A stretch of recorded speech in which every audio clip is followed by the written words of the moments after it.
Bueno, ¿cómo les va? Y lo otro que dijimos que tenemos que saber de los microprocesadores son los registros. O sea, cualquier micro que vos quieras ponerte a aprender a programar en Assembly o conocer su arquitectura, tenés que aprenderte los nombrecitos de los registros. Entonces, en el manual de Intel que estamos analizando, en el volumen 1, capítulo 3, 3.4, Basic Program Execution Registers. ¿Y qué dice acá? Bueno, acá tenemos los registros del microprocesador. Estos son los grupos de registro más importantes que tenemos. Lo de propósito general, A, B, C, D, bla, bla. Los registros de segmentos, CS, SP, DSS, bla, bla. Y flags, o flags, y flags, R flags, según el funcionamiento del micro en 16, 32, 64 bits, que tienen los estados. No sé, la suma que vos mandaste a hacer me dio 0, o la instrucción que me ejecuté dio 0, o el bit más significativo está en 1, onda, es negativo el resultado, vino interrupción, o las interrupciones están deshabilitadas, o hay carry, qué sé yo. Todas esas cosas están explicadas en el registro de flags. Y el instruction pointer. Instruction pointer extendido en 32 bits o RIP en 64 bits. Acá vamos entonces por categoría, ¿no? Los de propósito general. AX, que es el acumulador. EBX, que es el base. SX, que es el contador. Y EDX, que es el de datos. Estos primeros 4 registros, que son el A, el B, el C y el D, vienen desde la antigüedad como el A, AL, parte baja, AH, parte alta, AX, un registro de 16, o sea, AL era de 8, AH era de otros 8 más 8, 16, AX es el completo, EAX le agregaron 16 bits más cuando pasaron a la arquitectura 32. Esta misma explicación vale para todos los que están acá, ¿no? El ESI y el EDI sería Source Index y Destination Index. Son registros que se suelen utilizar para operaciones de movimiento, ¿no? Como source de origen y de destino. Tipo, no sé, copiar un string de un lugar a otro o copiar un pedazo de memoria de un lugar a otro. Hay operaciones o instrucciones del microprocesador que permiten hacer eso desde esta dirección de memoria o la dirección de memoria que esté guardada dentro de este registro como origen y la dirección de memoria que esté guardada dentro de este registro como destino. Simplificando porque hay 800 modos de direccionamiento, ¿no? No 800, pero son muchos. El EBP, que es base, y el ESP, que es de stack. Es el registro de stack del microprocesador. Stack pointer en 8 bits, ESP en 32 bits y RSP en 64 bits. Bueno, y acá dice que son operandos para operaciones lógicas o aritméticas, que son operandos para el cálculo de direcciones, o sea, todos estos se pueden meter como una aritmética para el cálculo de la dirección, no sé, la dirección de lo que esté dentro de AX más, no sé, un número. Eso uno lo podría escribir en Assembly. Y punteros de memoria. El ESI y EDI son punteros de origen y destino en la copia de bloques de memoria o manejo de strings o de caracteres o de bytes, si lo quieren llamar así.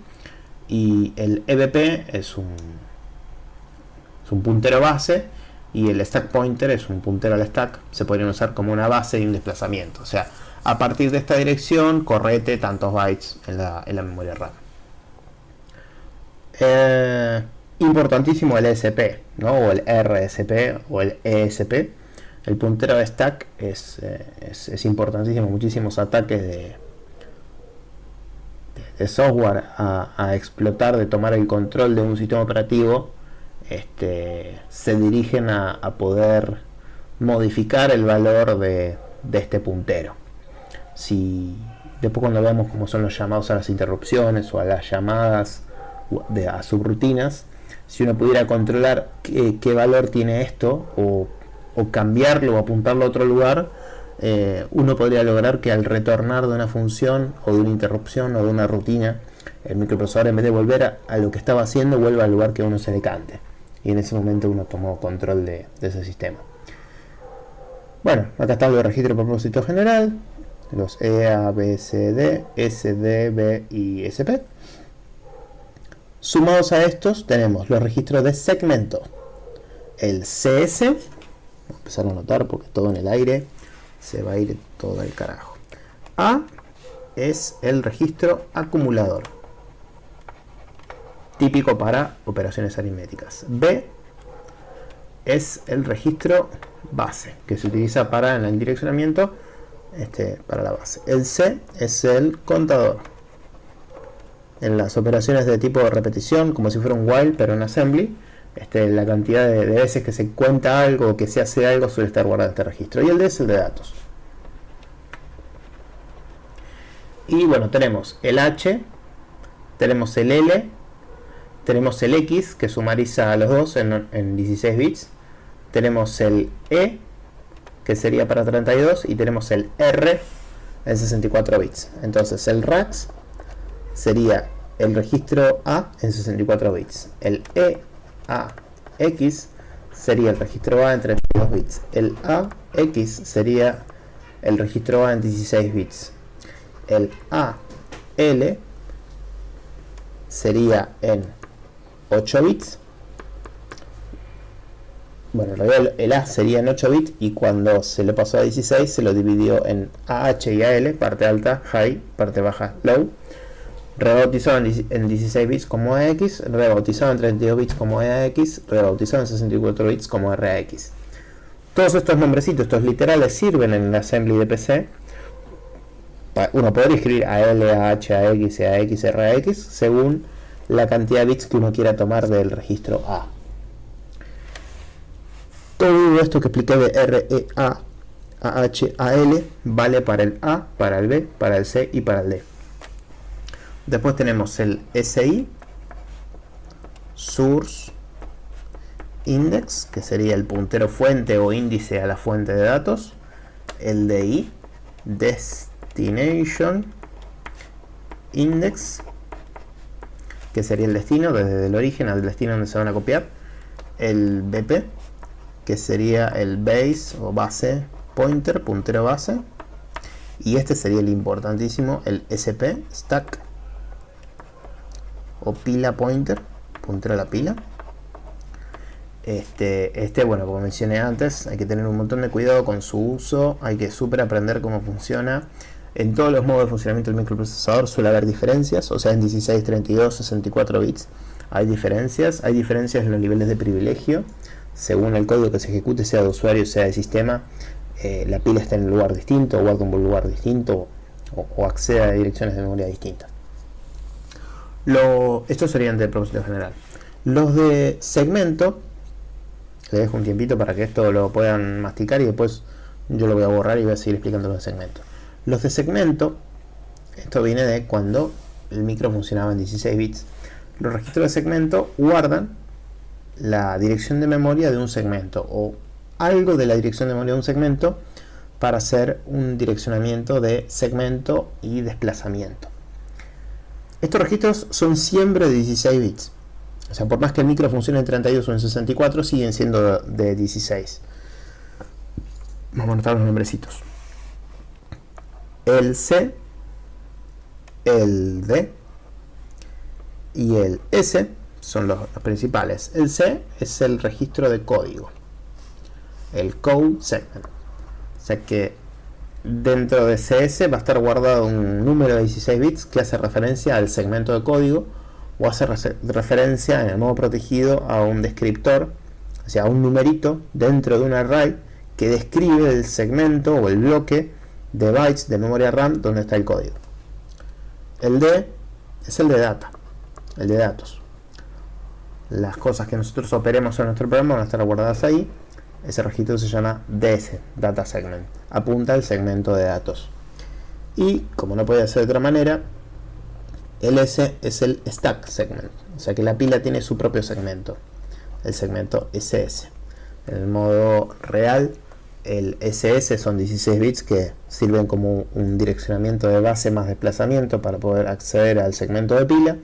Y en el modo protegido y modo 64 acceden, es un index dentro del array, dentro del vector de descriptores de segmento, donde con ese índice elegido está el descriptor de un segmento con sus permisos, inicio, fin, tamaño, lectura para arriba, lectura para abajo, etcétera, etcétera, etcétera. Estos siempre son de 16 bits. Tanto en 16 como en 32 como en 64 siguen siendo siempre registros de 16 bits. Con esto tenemos entonces los registros de propósito general, que son estos que están acá: EAX, EBX, SX, EDX, SI, EDI, EBP, SP. Y después tenemos los registros de segmentos CS, DS, SS. Y estos tres son adicionales de propósito general. Extra Segment, FS y GS son más registros de segmento que uno puede utilizar. Y por último, pero siendo un poco original, no menos importante, están el registro de flags, que sería el de estado. Sí, en otros microprocesadores o microcontroladores este se llama de estado, porque lo que representa es el estado del funcionamiento del microprocesador. En la arquitectura Intel, en 16 bits, se llama flags. Ay, qué mal que lo escribí. Se llama flags, como banderas, ¿no? Como que cada bit es como una bandera que se levanta y significa, che, pasó tal cosa. Cuando esto sería en 16 bits. Cuando le agregamos la E, es porque pasamos a 32 bits. En el modo de funcionamiento de 32 bits se llama E. Y bueno, ya se me imagina cómo viene la cosa. Con R es el nombre que tiene el registro cuando el micro funciona en 64 bits. Este registro de flags guarda cosas que representan el estado de funcionamiento del microprocesador. Por ejemplo, hay flags para saber si la última operación matemática dio 0. Hay flags para saber si la última operación matemática dio un número negativo. Hay flags para saber si las interrupciones están habilitadas o no están habilitadas. Hay flags para saber si hubo carry o hubo borrow en una operación matemática. Hay bits del registro de flags que están siempre en un mismo valor, en 0 o en 1. Eso se respeta en la vieja arquitectura de microprocesadores. Y así hay un montón de flags para expresar distintas condiciones de funcionamiento de un microprocesador que uno puede controlar. O sea que uno puede saber qué valor tienen para hacer algo en el microprocesador, o que cuando una instrucción se ejecute, luego uno después puede consultar el valor de esos bits y tomar una decisión al respecto. Y el más importante de todos, vamos a anotarlo acá, el instruction pointer. El instruction pointer es el registro que guarda la dirección de memoria de la instrucción que hay que ejecutar. Es un registro en los micros de 32 bits, en los micros de 16 o en el funcionar de 16.